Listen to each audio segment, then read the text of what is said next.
Hello बच्चों, कैसे हो आप लोग। आई होप कि सभी बच्चे बढ़िया होंगे, मस्त होंगे और स्वस्थ होंगे। तो आज बच्चे हम कक्षा 10 के बच्चों के लिए रिवीजन बैच लाए हैं। कक्षा 10 के बच्चों के लिए रिवीजन बैच, और आज हमारा जो रिवीजन होगा वो होगा वास्तविक संख्याएं के बारे में। वास्तविक संख्या जो चैप्टर है, अपना पहला चैप्टर, उसमें जो भी इंपॉर्टेंट क्वेश्चन है जो आपके एग्जाम में देखने को मिल सकते हैं या उसी तरीके से क्वेश्चन आपको देखने को मिल सकता है, उस क्वेश्चन की हम बात करेंगे और उसको रिवीजन करने का प्रयास करेंगे। और साथ ही साथ अगर कोई भी एक्सरसाइज में कोई भी क्वेश्चन आपको दिक्कत कर रहा है तो कमेंट बॉक्स में कमेंट कर सकते हैं, आपको उसका सॉल्यूशन मिलेगा। देखो बच्चे, मैं चलेंगे पहले वाले क्वेश्चन की तरफ। अगर आप पहले वाले क्वेश्चन में चलेंगे तो इसमें क्या कह रहा है, या पहले वाले क्वेश्चन का तरीका आप समझने का प्रयास करेंगे। पूरा क्वेश्चन नहीं करवाएंगे, उसमें से एक ही क्वेश्चन हम लेंगे जिससे कि आपको तरीका मालूम हो जाए कि हाँ किस तरीके से आपको करना है। चलिए हम क्या कर देते हैं, पहले वाले क्वेश्चन की तरफ चलते हैं। कह रहा है कि निम्नलिखित संख्याओं को अभाज्य गुणनखंडों के गुणनफल के रूप में व्यक्त कीजिए। निम्नलिखित संख्या को अभाज्य गुणनफल, अब अभाज्य क्या होती है, पहले अभाज्य संख्या क्या होती है। अभाज्य संख्या वो होती है जो क्या हो, खुद से कटे या तो एक से कटे, वो क्या संख्या हो जाएगी, अभाज्य संख्या हो जाएगी। और भाज्य संख्या क्या होती है, जो स्वयं से तो कटे लेकिन एक से भी कट जाए और अन्य संख्याओं से भी कट जाए। अन्य संख्या का मतलब, अगर जैसे हम ले लेते हैं अपन के पास 6 क्या होगा, ये तो एक से कटेगा, 6 से स्वयं कट जाएगा ही, 2 से भी कटेगा और 3 से भी कटेगा। तो मतलब ये संख्या क्या हो जाएगी, जो 6 होगी वो इन दोनों, मतलब स्वयं से कट रही है, एक से भी कट रही है, इसके अलावा भी जो अदर संख्या हैं उनसे भी कट रही है। तो इसका मतलब ये संख्या क्या होगी, भाज्य संख्या। अभाज्य संख्या की बात करो तो जैसे आपके पास आता है 2 या आपके पास आता है 5 या आपके पास आता है 3, इसको देखोगे तो ये क्या हो जाएगा, एक से कटेगा या तो खुद 3 स्वयं से ही कटेगा, लेकिन अन्य अदर और संख्याओं से ये खुद नहीं कटेगा। तो इस तरीके से अगर आपको संख्या देखने को मिलती है तो मेरे बच्चे ये क्या हो जाएगी, अभाज्य संख्याएं हो जाएंगी। चलो अब हम समझते हैं क्या अपन को क्वेश्चन में जो कहा है। क्वेश्चन में कह रहा है निम्नलिखित संख्याओं को अभाज्य गुणनखंडों के गुणनफल के रूप में व्यक्त कीजिए।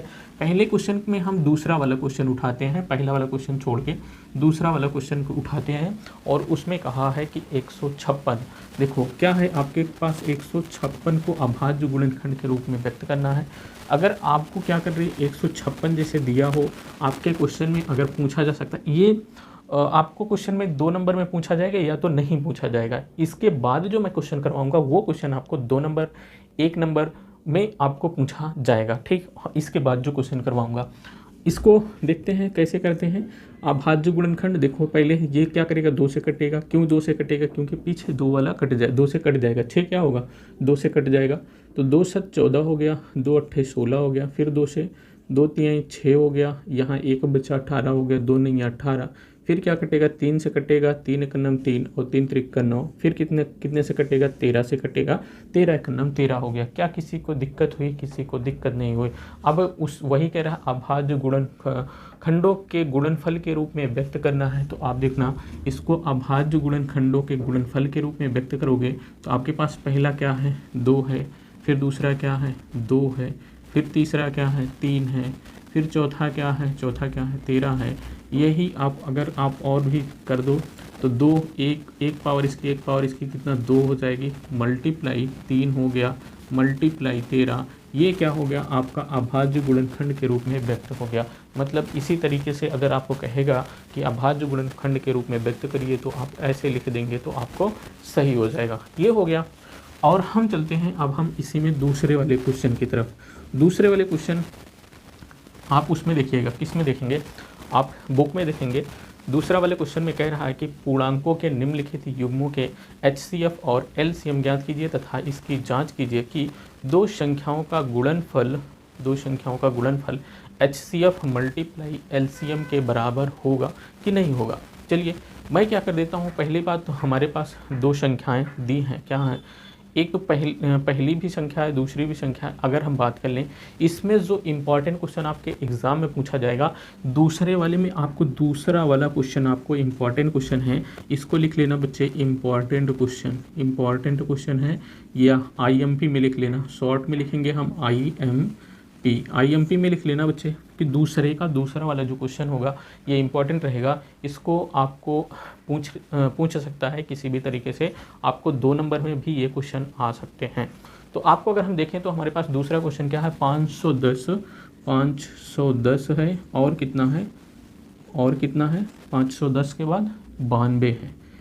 510 देखो इसमें क्वेश्चन में कह रहा है दो संख्याओं का गुणनफल HCF और LCM के बराबर है, इसकी हमको जांच करना है।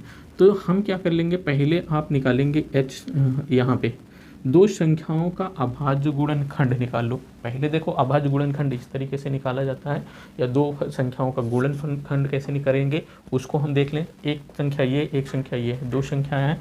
हम पहले हम कर देते हैं 510 का गुणनखंड करने का प्रयास करें।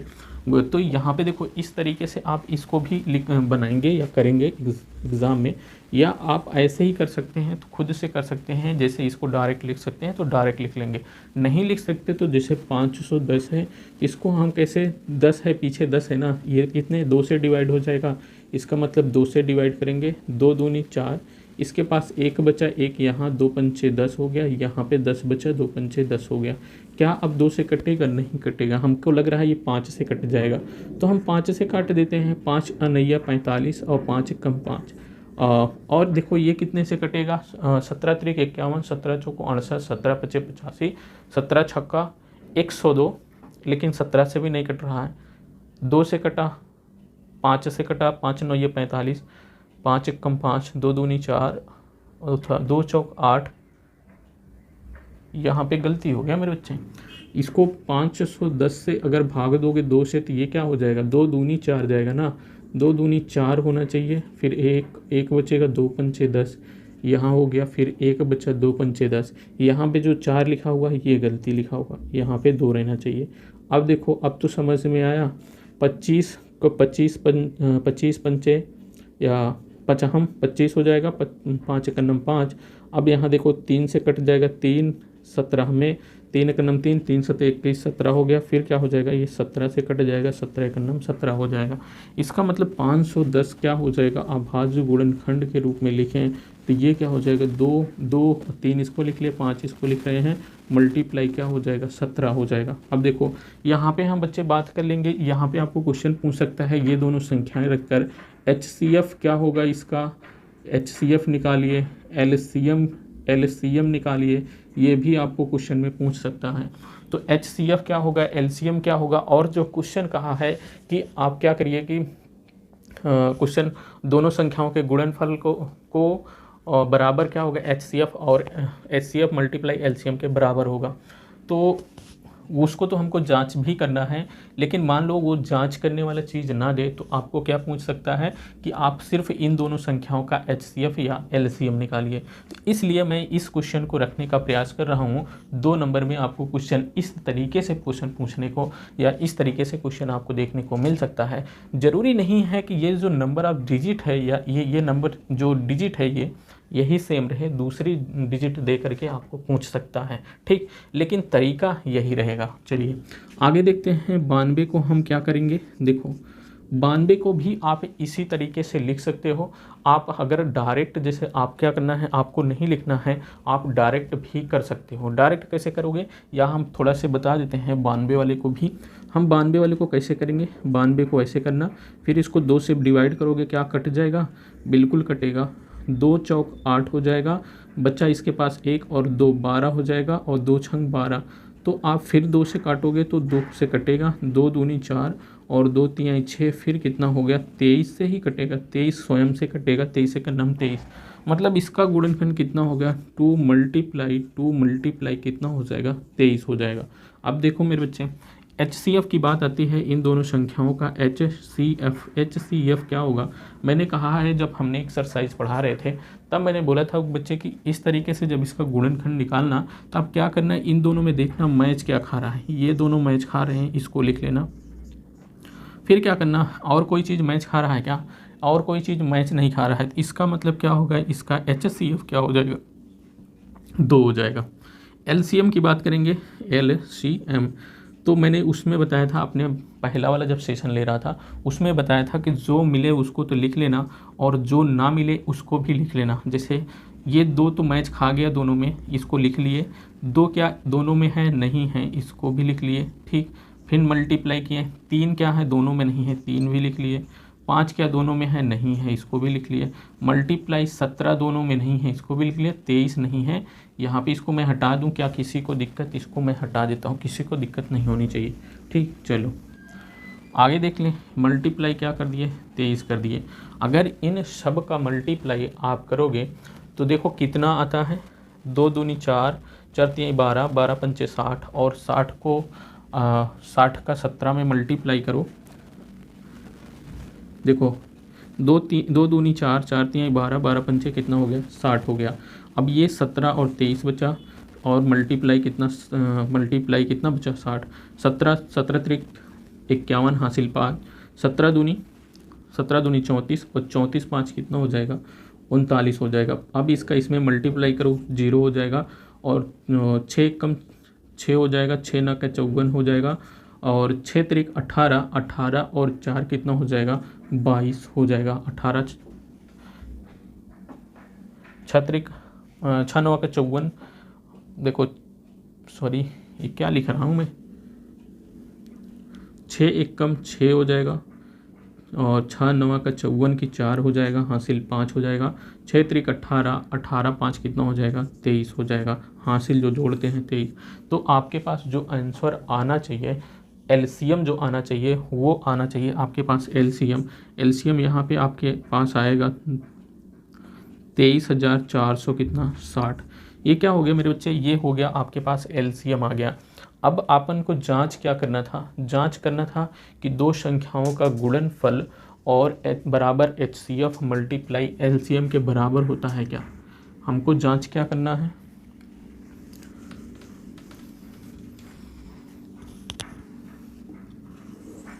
जांच करना क्या है,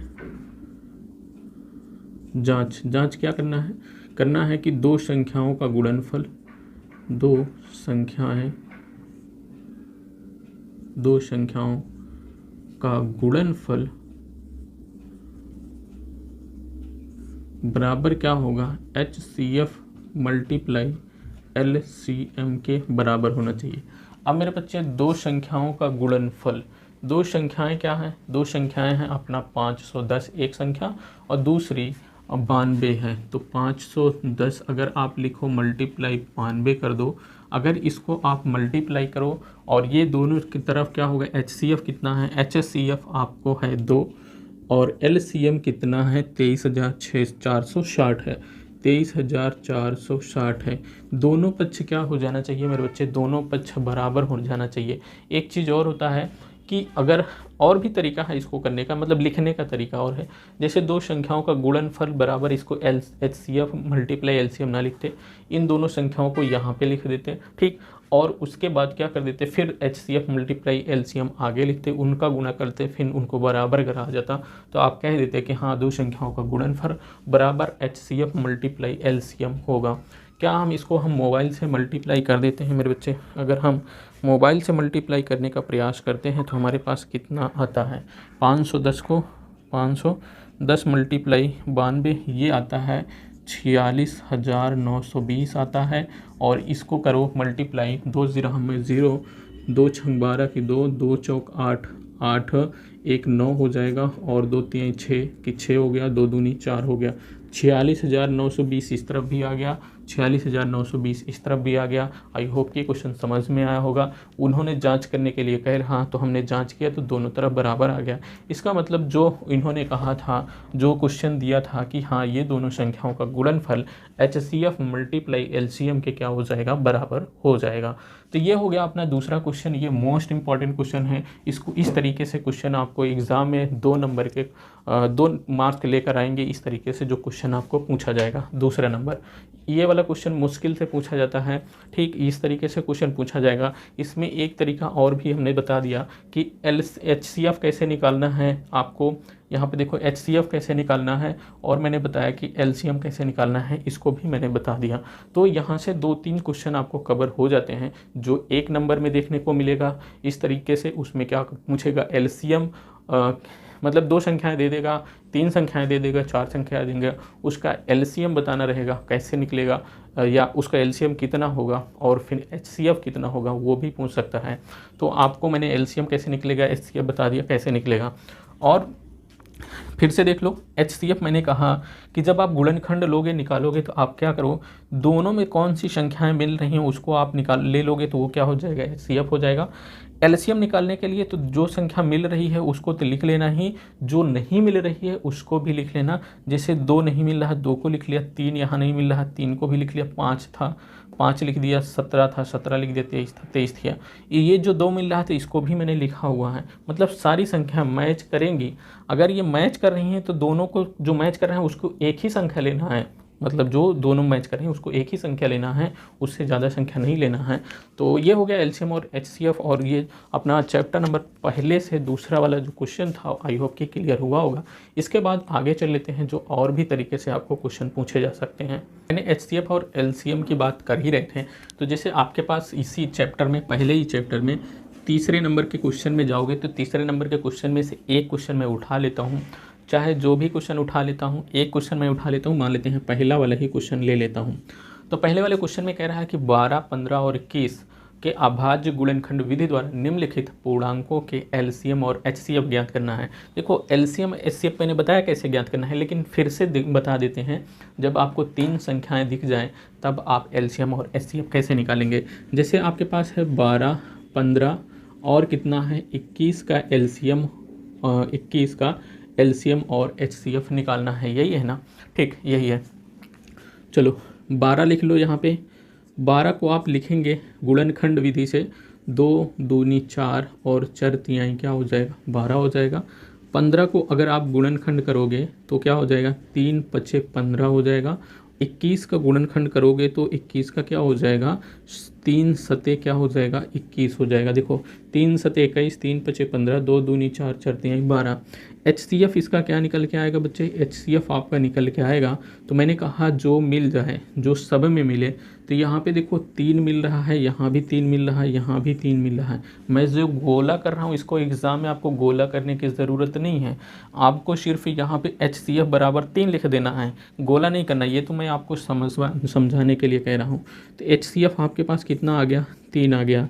LCM इसी में हम बात कर लेते हैं। तो LCM क्या होगा, जो आपके पास मिला है तो पहले उसी को लिख लो। चलो ठीक है उसी को लिख लेते हैं।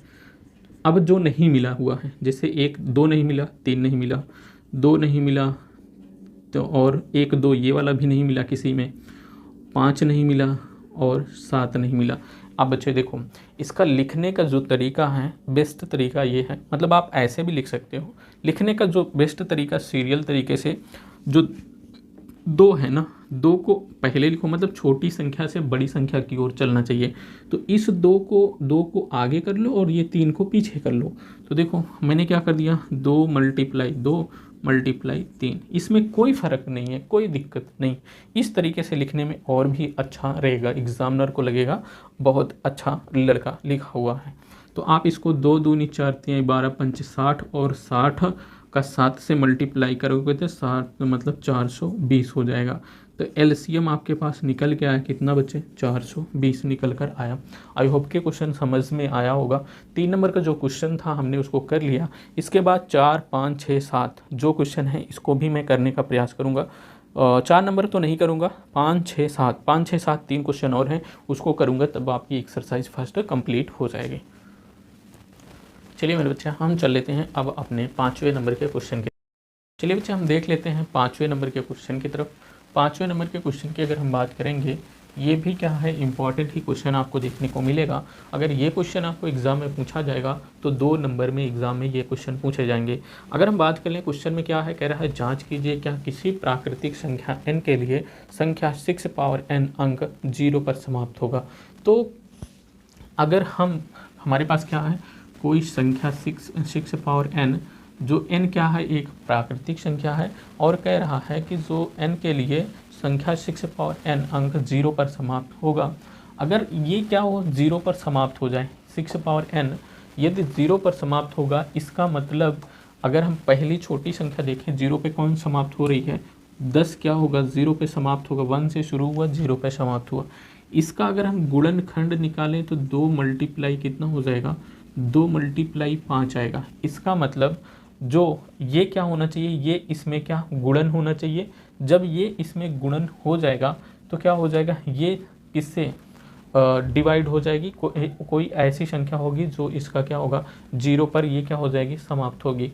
लेकिन अगर हम इसका अगर देखो ये इसमें गुणन है तो इसका मतलब क्या होगा कि ये संख्या इससे क्या होनी चाहिए डिवाइड होनी चाहिए। क्या ये इसका डिवाइड होता है? यदि हम चेक करें 6 पावर n का अभाज्य गुणनखंड देखें, अभाज्य गुणन निकाले या अभाज्य गुणनखंड निकाले, यह गुणनखंड लिख लो, गुणनखंड। तो ये क्या हो जाएगा अभाज्य गुणनखंड, इसका 2 × 3 के पावर n हो जाएगा, इसका 6 का 2 × 3 के पावर n होगा।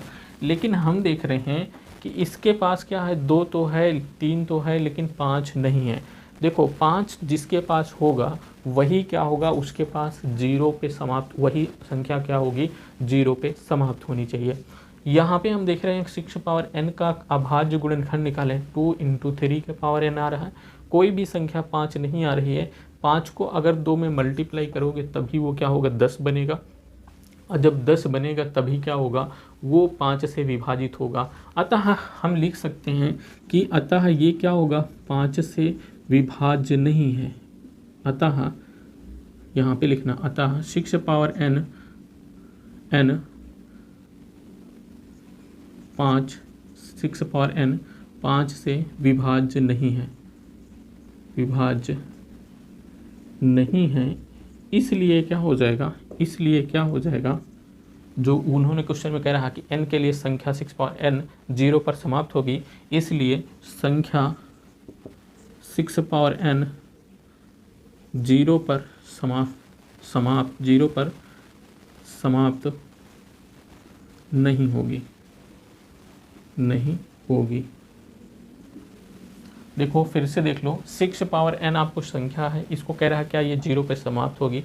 मैंने देखा ऐसी कोई संख्या मुझे जो मिल रही है जो 0 पे समाप्त हो जाए, तो संख्या मुझे मिल रही है 10, छोटी संख्या है जो क्या हो रही है 0 पे समाप्त हो रही है। इसका अभाज्य गुणनखंड निकालें तो इसके पास 5 आ रहा है।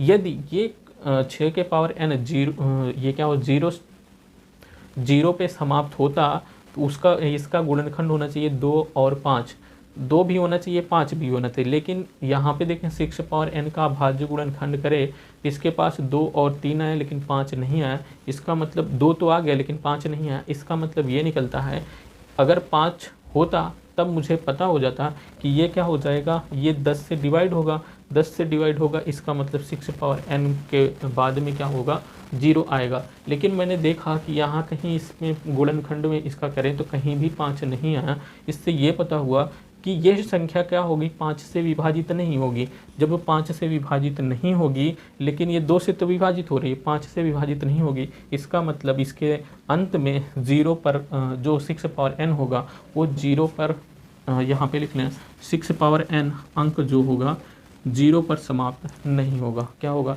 0 पर समाप्त नहीं होगा। तो चलिए आगे हम चल लेते हैं। इसी के तरीके से हम 5वें नंबर का क्वेश्चन हो गया, 6वें नंबर के क्वेश्चन की बात कर लेते हैं। 6वां नंबर का अगर हम क्वेश्चन में देखें, कह रहा व्याख्या कीजिए कि व्याख्या करना है 7 11 13 × 13 प्लस क्या है 13 और फिर क्या है कह रहा है 7 6 5 4 3 2 1 + 5 भाज्य संख्याएं क्यों हैं। देखो अगर हम भाज्य संख्या की बात कर ले, क्या होती है भाज्य संख्या। भाज्य संख्या मैंने पहले भी बताया, कोई ऐसी संख्या होगी वो क्या होगी 1 से कटेगी और स्वयं से भी कटेगी और कोई अन्य संख्याएं जो होंगी उनसे भी कट जाएंगी। जैसे अगर हम 4 ले लेते हैं, ये 4 क्या होगा 1 से तो कटेगा, 2 से भी कटेगा और 4 स्वयं से कटेगा। मतलब ये क्या होगा 1 और 4 स्वयं से कटेगा, उसके अलावा भी संख्याओं से कटेगा, तो 4 क्या हो जाएगा भाज्य संख्या हो जाएगा। और 6 भी लोगे तो ये क्या होगा 1 से कटेगा, 6 स्वयं से कट जाएगा और 2 से भी कटेगा और 3 से भी ये 6 क्या हो जाएगा कट जाएगा। मैंने देखा कि भाज्य संख्याओं में ऐसी संख्याएं आ रही हैं जो इसको विभाजित कर रही हैं संख्या को, वो 1 से मतलब 2 या 2 से अधिक संख्याएं विभाजित कर रही हैं। किससे 2 संख्याओं से अधिक। देखो 1 2 3 1 2 3 4 संख्या मिल गई। अब देखो क्या आप देख लेते हैं यहीं पे, अगर आप देख लें जैसे आप 2 देख लें या हम यहाँ पे लिख लेते हैं 3 देख लें। 3 क्या होगा 3 क्या किससे किससे विभाजित होगा अगर हम 3 की बात कर लें तो 3 विभाजित होगा 1 से और 3 स्वयं से विभाजित होगा। किससे विभाजित होगा? स्वयं से। इसमें मिला हमको 2 संख्या, मतलब 3 किससे संख्या विभाजित हो सकती है? 2 संख्या। ये क्या होती? अभाज्य संख्या है, अभाज्य, इसको अभाज्य संख्या बोलेंगे। और यहीं पे हम लेते हैं 5 को, 5 भी क्या होगा? 1 से डिवाइड होगा और 5 स्वयं से भी डिवाइड होगा। इसका मतलब ये हो गया कि जो अभाज्य संख्याएं होती हैं वो केवल 2 ही अंकों से विभाजित हो सकती हैं। क्या? एक ये 3, 1 और 5 से। तो 3 जो होगा 1 से और स्वयं से, मतलब 3 से विभाजित होगा। 5 क्या होगा? 1 से, 5 से, मतलब स्वयं से विभाजित हो सकता है। अब देखो, अब क्वेश्चन इतना भाज्य संख्या, अभाज्य संख्या में जो विभाजित संख्याएं हो सकती हैं वो कितनी हो सकती हैं? भाज्य संख्या हो जाएगी तो 2 से अधिक संख्या होगी। देखो यहाँ 3 हो गया, यहाँ 4 हो गया, कोई ऐसी संख्या होगी जो 5 संख्याएं मिलेंगी जो उसे विभाजित करेंगी, ऐसे और भी संख्याएं हो सकती हैं, लेकिन 2 से अधिक होगा। लेकिन अभाज्य संख्या में देखेंगे तो जो डिवाइड इसको करेगा 2 ही संख्या डिवाइड कर सकती हैं। एक तो एक से, या तो ये स्वयं से, या तो 1 से, या तो ये स्वयं से विभाजित होगा।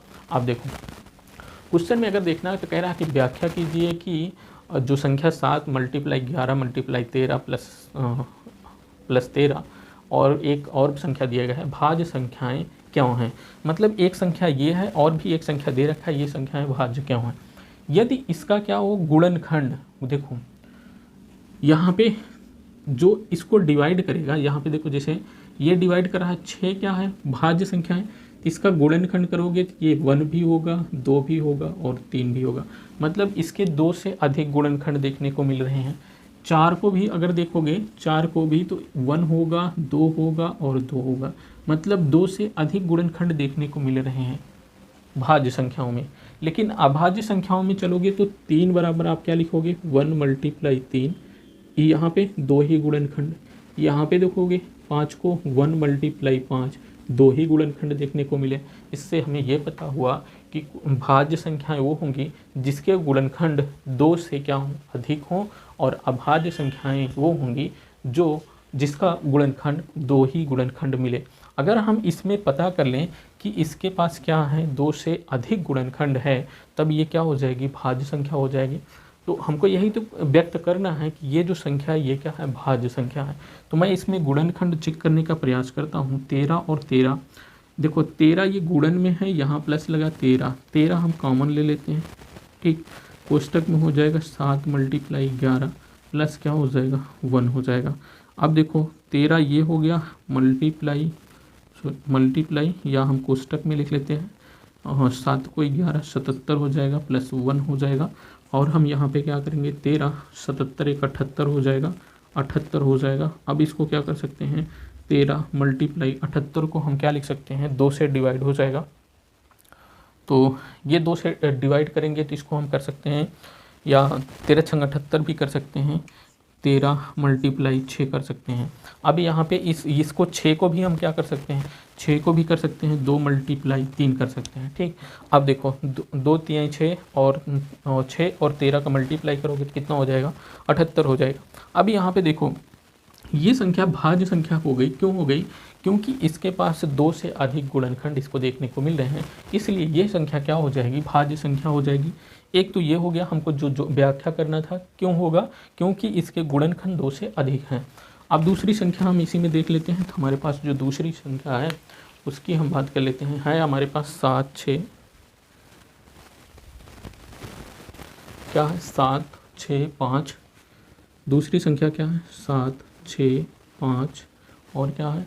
4 3 2 1, 4 3 2 1 है, और प्लस क्या है? 5 है। प्लस क्या है? 5 है। अगर हम यहाँ बात करें 5 कॉमन ले लो, 5 कॉमन ले लो तो 7 multiply 6 multiply 4 multiply 3 multiply 2 multiply 1 plus क्या हो गया? 1 हो गया। 5 यहाँ से कॉमन, 5 यहाँ से कॉमन हो गया, प्लस 1 हो गया। अब देखो 5 हो गया मल्टीप्लाई, देखो यहाँ से लेकर के इस 1 से लेकर के यहाँ तक इन सब का मल्टीप्लाई करोगे तो आपके पास कितना आएगा? ये मल्टीप्लाई करोगे तो 1000 कितना? 8 आएगा, और प्लस क्या हो गया? 1 हो गया। अब इसको मल्टीप्लाई 1008 में 1 जोड़ोगे तो 1009 हो जाएगा। अब यहाँ पे देखोगे क्या होगे कि यहाँ पे इसका जो गुणनखंड आ रहा है वो तो 2 ही गुणनखंड आ रहा है। लेकिन बच्चे यहाँ पे ध्यान देना कि ये क्या होगा, सब में एक एक देखने को मिल रहा था। इसका मतलब क्या हुआ, इसके पास तो एक होगा ना, तो इसका मतलब होगा 1 × 5 × x तो कितना हो गया, 9 हो गया। 1 से मल्टीप्लाई करोगे तो कोई फ़र्क नहीं पड़ेगा। इसके गुणनखंड कितने आ गए, 2 से अधिक आ गए। जब 2 से अधिक आ गए तो ये भी संख्या क्या हो जाएगी, भाज्य संख्या हो जाएगी। आई होप कि क्वेश्चन समझ में आया होगा। चलिए, और इसमें वैसे मुश्किल से क्वेश्चन पूछे जा सकते हैं, लेकिन आपको रिवीजन करने का जो रिवीजन है वो रिवीजन करने को हम कर रहे हैं, रिवीजन करने का प्रयास कर रहे हैं। हम चल लेते हैं 7वें नंबर के क्वेश्चन की तरफ। कह रहा है किसी खेल के मैदान के चारों ओर एक वृत्ताकार पथ है। इस हम कौन से क्वेश्चन की बात कर लेते हैं, अब हम क्वेश्चन की जो बात करेंगे वो बात करेंगे अपना 7वां नंबर का क्वेश्चन है। कह रहा कि किसी खेल के मैदान के चारों ओर एक वृत्ताकार पाथ है। इस मैदान का एक चक्कर लगाने में सोनिया को 18 मिनट लगते हैं और जबकि इसी मैदान का एक चक्कर लगाने में रवि को 12 मिनट लगते हैं। मान लीजिए कि वे दोनों एक ही स्थान और एक ही समय पर चलना प्रारंभ करके एक ही दिशा में चलते हैं तो कितने समय बाद पुनः उसी स्थान पर पहुंच जाएंगे, मतलब पुनः प्रारंभिक स्थान पर मिलेंगे। देखो, इस तरीके से अगर क्वेश्चन आपको पूछना कह रहा है कि वो पुनः किस स्थान, मतलब वही प्रारंभिक स्थान पर मिलेंगे, तो अगर बात कर रहा है तो इसमें आपको करना कुछ नहीं, इसमें आप एलसीएम दोनों को निकाल देना। जैसे 2 संख्याएं हमको दे रखी हैं, एक क्या है सोनिया 18 मिनट लगते हैं और रवि को कितना लगता है, 12 मिनट लगते हैं। तो सोनिया 18 मिनट हो गई और रवि कितना हो गया, 12 मिनट। इसका गुणनखंड करोगे तो 2 × 6 और 6 × 18 हो जाएगा। इसका 2 दूनी 4 और 4 × 3 कितना हो गया, 12। एलसीएम निकालना है मेरे बच्चे, एलसीएम। जब एलसीएम निकालना है तो आप देखो ये क्या है, मैच खा रहा है, एक बार इसको लिखना। ये 2 नहीं मैच खा रहा है, 2 लिख लो। 3 नहीं मैच खा रहा, अच्छा 3 एक बार मैच खा रहा, ये वाला मैच खा रहा है तो हम 1 लिख लेते हैं 3, और जो नहीं मैच खा रहा है उसको भी लिख लेते हैं। हमारे पास 2 दूनी 4 3 12 12 3 कितना हो गया, 36। एलसीएम जो आया 36 आया। तो अब उसी में क्या कह रहा था कि वो कितने समय बाद वे पुनः प्रारंभिक स्थान पर मिलेंगे, तो क्या होगा, 36 मिनट बाद वो प्रारंभिक स्थान पर पुनः मिलेंगे। तो ये जो एक्सरसाइज अपन था, एक्सरसाइज 1.1 के सारे क्वेश्चन हमने क्या कर दिया, कंप्लीट कर दिया। जो रिवीजन करना था हमने रिवीजन कर दिया। इसके बाद हम चल लेते हैं अपना 1.2 वाले एक्सरसाइज। चलिए बच्चे आगे देख लेते हैं। आगे हमारा जो है एक्सरसाइज की बात कर लें तो एक्सरसाइज ये अब हो जाएगी 1.2। 1.2 में 2 ही क्वेश्चन हम करने का प्रयास करेंगे। इसमें 2 क्वेश्चन कौन से, एक क्वेश्चन आपको उदाहरण में जो इम्पॉर्टेंट क्वेश्चन है, इम्पॉर्टेंट क्वेश्चन आपको देखने को उदाहरण वाला इम्पॉर्टेंट क्वेश्चन जो आपको देखने को उदाहरण 1 नंबर का उदाहरण है, और उदाहरण नहीं, इसमें उदाहरण जो है उदाहरण अगर 5 की बात करोगे, 5 उदाहरण होगा। क्या है, √3 एक परिमेय संख्या है। यहाँ पे √3 एक परिमेय संख्या है। ये क्वेश्चन आप बच्चे मोस्ट इम्पॉर्टेंट में लिख लेंगे, मोस्ट इम्पॉर्टेंट में, क्योंकि ये एग्ज़ाम में पूछा गया है और फिर भी कोई क्वेश्चन पूछने का उम्मीद है। और ये 2023 में पूछा गया है और 2024 के लिए भी ये क्वेश्चन इम्पॉर्टेंट है और 2 नंबर में आएगा। 2 नंबर के मार्क्स में ये देखने को आपको मिलेगा। 2 नंबर आपको इस क्वेश्चन से मिल सकते हैं। ये क्वेश्चन नहीं पूछा जाएगा। तो एक क्वेश्चन है जो आपको एक्सरसाइज में है। एक्सरसाइज में पहला वाला क्वेश्चन है कि पहला वाला क्वेश्चन की बात करें एक्सरसाइज में तो क्या है, सिद्ध कीजिए कि √5 एक अपरिमेय संख्या है। तो आपको क्या है, एक क्वेश्चन ये है, ये क्या है, ये बच्चे उदाहरण है, ये तो आपको सॉल्व किया गया है, जो नहीं सॉल्व किया है उसको हम बता देंगे। सिद्ध कीजिए कि √5 एक अपरिमेय संख्या है, एक अपरिमेय संख्या है। ये क्वेश्चन आपको एग्जाम में मोस्ट इंपॉर्टेंट ये भी क्वेश्चन है।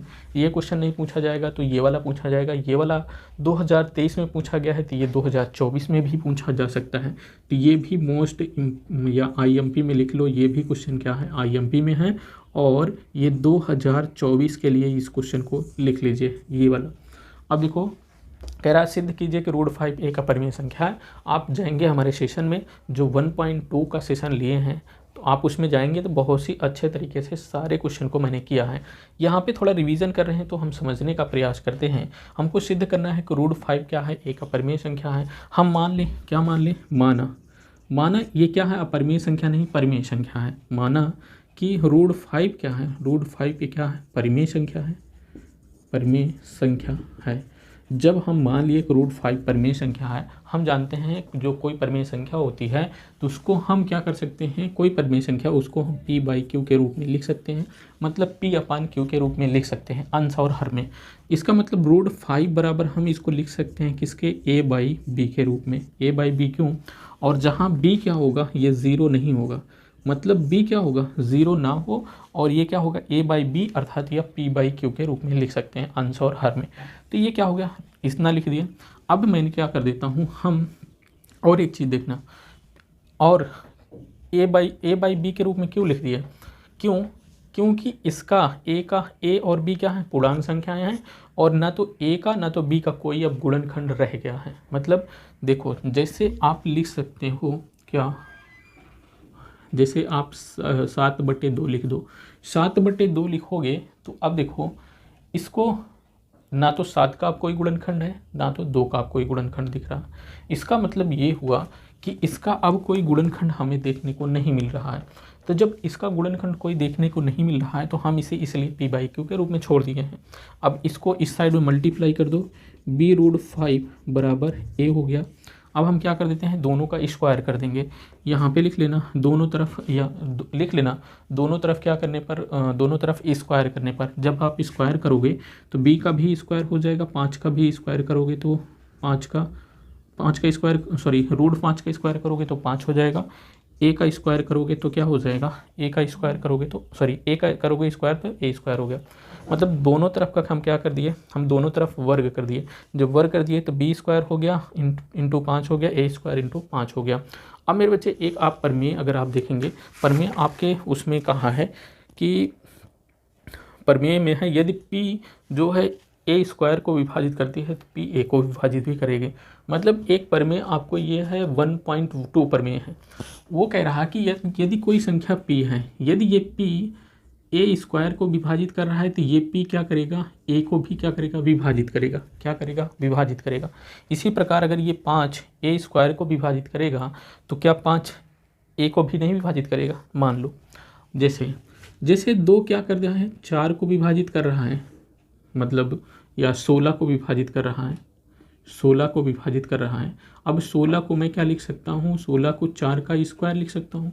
मतलब मेरे कहने का मतलब कि 2 क्या है, 4 के स्क्वायर को विभाजित कर रहा है, तो क्या 2 4 को नहीं विभाजित करेगा, 2 4 को भी तो विभाजित करेगा। विभाजित करके देख लो, विभाजित कर रहा है।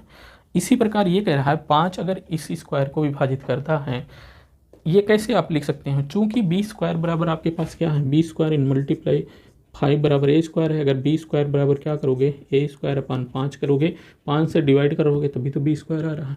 अब देखो यही कहने का मतलब है, इसका मतलब ये है कि 5 क्या कर रहा है, a स्क्वायर को विभाजित कर रहा है। इसका मतलब 5 क्या करेगा, 5 a को भी विभाजित करेगा। क्या करेगा, a को विभाजित करेगा।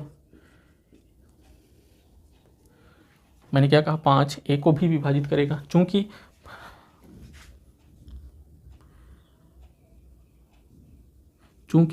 5 a स्क्वायर को विभाजित कर रहा है, यहाँ पे लिख लेना विभाजित कर रहा है, इसलिए क्या करेगा, 5 a को भी क्या करेगा, विभाजित करेगा। अब हम मान लेते हैं, अब हम कुछ मान लेते हैं, a बराबर 5 के मान लेंगे। देखो मान लेते हैं, माना a बराबर क्या मान लेते हैं, 5 के। a बराबर 5 के क्यों मानते हैं, क्योंकि अगर 5 a को विभाजित कर रहा है तो इसका मतलब इस a में क्या होगा, कोई ना कोई ऐसा 5 होगा जो इस a का क्या होगा, मल्टीपल होगा। तो चाहे एक भी हो, चाहे 5 अकेले हो और इसमें एक ही मल्टीप्लाई हुआ हो, लेकिन ये 5 क्या है, इसमें मल्टीप्लाई है। चलो ठीक। अब देखो a बराबर मैंने 5 के मान लिया। अब देखो अब क्या कर देते हैं, a बराबर हमने 5 के मान लिया, a का मान हम रख दें कहीं पे, यहाँ पे रख देते हैं। ठीक, a बराबर समीकरण 1 में रख दें तो हमारे पास क्या निकल कर आएगा, देखो इसको ए का मान समीकरण 1 में रखने पर, जब हम समीकरण 1 में रखते हैं तो हमारे पास क्या निकल कर आता है। देखो समीकरण एक ये है, इसमें जब आप रखोगे तो ये आएगा b² 5 बराबर, इस a के स्थान पे 5 के रखेंगे तो हमारे पास 5k का होल स्क्वायर हो जाएगा। यहाँ पे b² इंटू 5 बराबर क्या हो जाएगा, 5 का स्क्वायर करोगे 25 इंटू के स्क्वायर हो जाएगा। 5 से इसको मल्टीपल काट दोगे तो 5 b² बराबर कितना हो गया, 5 इंटू के स्क्वायर के। अब देखो यदि ये 5 क्या कर रहा है, b² को डिवाइड कर रहा है, यहाँ पे लिख लेना आप 5k² बराबर क्या हो गया b। जैसे आप यहाँ पे करे थे b इंटू 5 इक्वल टू कितना, a²। अब यहाँ पे क्या है थे कि 5 क्या है, a² को विभाजित करता है, तो इसलिए 5 क्या करूँगा, a को भी विभाजित करेगा। अब यहाँ पे देखना 5 क्या कर रहा है, b² को विभाजित कर रहे हैं, चूँकि 5 क्या करेगा, b² को विभाजित करेगा, इसलिए आप लिख देना कि 5 क्या करेगा, b को भी विभाजित करेगा। क्या करेगा, b को भी विभाजित करेगा। जब 5 b² को विभाजित कर रहा है तो 5 b को भी विभाजित करेगा। अतः आप लिख देना, चूँकि अब आप इस यहाँ पे जब ये इसको विभाजित कर दिया ना, अब यहाँ पे लिख देना इसको समीकरण सेकंड मान लेना, समीकरण सेकंड मान लें। हमने दिखाया कि 5 b² को विभाजित कर रहा है तो 5 क्या करेगा, b को विभाजित करेगा। अतः आप लिख देना कि समीकरण जो फर्स्ट है और समीकरण सेकंड से क्या कह सकते हो कि जो यहाँ पे देखो जब 5 b को विभाजित करेगा, इसका मतलब 5 क्या है, b में मल्टीपल है, मतलब गुणन है। और 5 देखो 5 जब a को विभाजित करेगा तो इसका मतलब 5 a में भी गुणन है। तो अगर हमने यहाँ पे देखो हमने कहा था कि √5a क्या है, एक परिमेय संख्या है, और √5 बराबर a/b, जहाँ a/b का अब कोई जो गुणनखंड है, कोई भी गुणनखंड नहीं है किसके, एक के अलावा। तो मतलब इनके पास एक के अलावा कोई भी गुणनखंड हमने माना नहीं है, मतलब ठीक परिमेय संख्या जब ये हो गया। तो अब देखो जब इसका एक भी गुणनखंड नहीं है, लेकिन फिर हमने दिखा दिया कि ये क्या है, a क्या है, 5 का गुणन है, और b भी क्या है, 5 का गुणन है। इसका मतलब क्या हो गया कि जो a/b हमने लिखा था, a/b, और मैंने कहा था कि a का गुणन एक के अलावा और कोई नहीं है, b का गुणन एक के अलावा कोई नहीं है। लेकिन बाद में हमने सिद्ध किया कि 5 भी a का गुणन है और 5 भी b का गुणन भी है। तो अब ये चीज़ें जो आ रही हैं, ये क्यों आ रही हैं, क्योंकि हमने जो √5 को माना था वो क्या माना था, परिमेय संख्या, जो कि √5 क्या है, परिमेय संख्या नहीं है। क्यों नहीं है, हम जानते हैं कि ऐसी कोई भी संख्या हो जिसे p/q के रूप में ना लिख सकें, तो क्या √5 को रूट से बाहर निकाल के p/q के रूप में लिख सकते हो, नहीं लिख सकते हो। इसलिए यहाँ पे लिखना लास्ट में, इसलिए जो इंग्लिश में लिख रहा था, इसलिए जो हमने माना था वो क्या है, त्रुटिपूर्ण हमारी कल्पना है। इसलिए ये क्या हो जाएगा कि जो √5 है ये परिमेय संख्या नहीं है, और ये क्या हो जाएगा, √5 एक अपरिमेय संख्या हो जाएगा। फिर से समझने का प्रयास करो। मैंने कहा था कि इन्होंने क्वेश्चन में कह रहा है कि √5 क्या है, एक अपरिमेय संख्या सिद्ध कीजिए। चलो मैंने मान लिया कि √5 क्या है, एक परिमेय संख्या है। इसको मैंने क्या कर दिया, जो कोई भी परिमेय संख्या होती है उसको p/q के रूप में लिखा जा सकता है। तो √5 को p/q के रूप में लिख लिए, b को इस तरफ मल्टीप्लाई कर दोगे बराबर 1 हो जाएगा, दोनों को स्क्वायर कर दोगे, तो स्क्वायर करोगे तो ये निकल कर आएगा। ठीक, अब देखो अब ये 5 क्या करेगा, a² को डिवाइड करेगा। इसका मतलब क्या हुआ, मैंने यहाँ पे समझाया था, जैसे 2 16 को डिवाइड करेगा, 16 को हम लिख सकते हैं 4 का स्क्वायर कर सकते हैं। तो अब देखो 2 4 के स्क्वायर अर्थात 16 को डिवाइड कर सकता है, इसका मतलब 2 4 को भी डिवाइड करेगा। देखो 5 a² को डिवाइड कर सकता है, इसका मतलब 5 a को भी डिवाइड कर सकता है। यहाँ पे 5 a² को विभाजित कर सकता है, 5 a को भी विभाजित कर सकता है। अब देखो माना, अब फिर मान लेते हैं कि जो a को जो डिवाइड कर रहा है 5, इसका मतलब a के पास कोई ऐसा गुणन होगा जो 5 का होगा। मान लेते हैं a के पास क्या है, 5 इंटू k का गुणन है। k कोई भी नंबर हो सकता है, 1 2 3 4 कुछ भी हो सकता है। तो k क्या होगा, कुछ भी होगा। अब मान लीजिए a बराबर 5k, इसको मैंने क्या कर दिया, इसको कर दिया समीकरण इसमें रख दिया, तो हमारे पास ये आया। फिर यहाँ से कटम कुटम हो गया तो बी स्क्वायर बराबर 5k² आ गया। अब देखो इसको मैंने इस साइड में लिख लिया तो इस तरीके से हो गया। मतलब क्या बन गया, एकदम सेम टू सेम इस तरीके से बन गया। इसका मतलब 5b² को डिवाइड करेगा तो इसका मतलब क्या होगा 5, चूँकि 5b² को डिवाइड कर रहा है इसका मतलब क्या होगा 5b को भी डिवाइड करेगा। समीकरण फर्स्ट और सेकेंड से ये हमने देख लिया कि 5b को भी डिवाइड कर रहा है, 5a को डिवाइड कर रहा है। और मैंने कहा था, देखा था कि जो a और b, एक के अलावा इसका कोई गुणनखंड नहीं है, लेकिन 5 जब इसको डिवाइड करे इसको डिवाइड करो इसका मतलब 5 इसका गुणन है। ऐसा क्यों आ रहा है, इसका कारण क्यों आ रहा है कि 5, मैंने तो कहा था इसका कोई गुणन ही नहीं है। फिर मैंने सिद्ध किया कि हाँ कि इसका गुणन भी है, 5 इसका गुणन भी है। इससे जो हमने कल्पना की थी या जो हमने माना था वो क्या है, त्रुटिपूर्ण हमने कल्पना की है। इसलिए क्या हो जाएगा, रूट 5 क्या हो जाएगा, एक अपरिमेय संख्या हो जाएगी। इसको मैंने अपने उसमें सेशन में जो अपना 1.2 का सेशन है बहुत ही अच्छे तरीके से बताया गया है, उसमें आप देख सकते हैं। चलिए आगे चल लेते हैं, चलिए आगे देख लेते हैं। आगे हमारे पास, अच्छा ये क्वेश्चन मिटाया नहीं गया,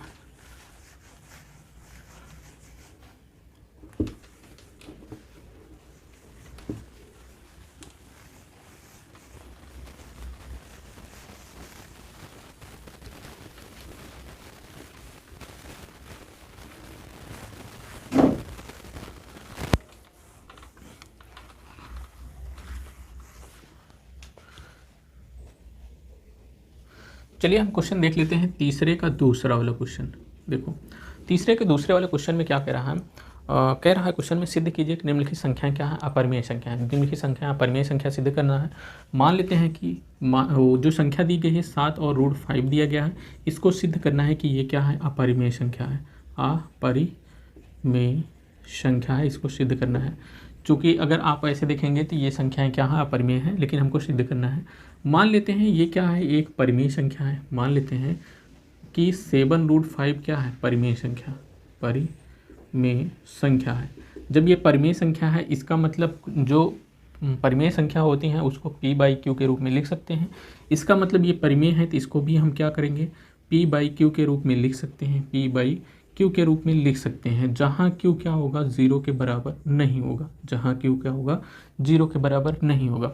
अब देखो इस 7 को इस तरफ हम कर सकते हैं क्या, 5 बराबर क्या हो जाएगा p/7 × q। अब देखो ये अभी तक क्या है, परिमेय संख्या है, क्या है, परिमेय संख्या है, और p और q यहाँ पे क्या है, पूर्णांक है। अब देखो ये भी क्या है, अभी परिमेय संख्या है, लेकिन हम जानते हैं, इसके पहले मैंने पहला वाला क्वेश्चन सिद्ध कर चुका हूँ कि रूट 5 क्या है, एक अपरिमेय संख्या है। क्वेश्चन नंबर फर्स्ट में मैंने सिद्ध किया है कि रूट 5 क्या है, एक अपरिमेय संख्या है।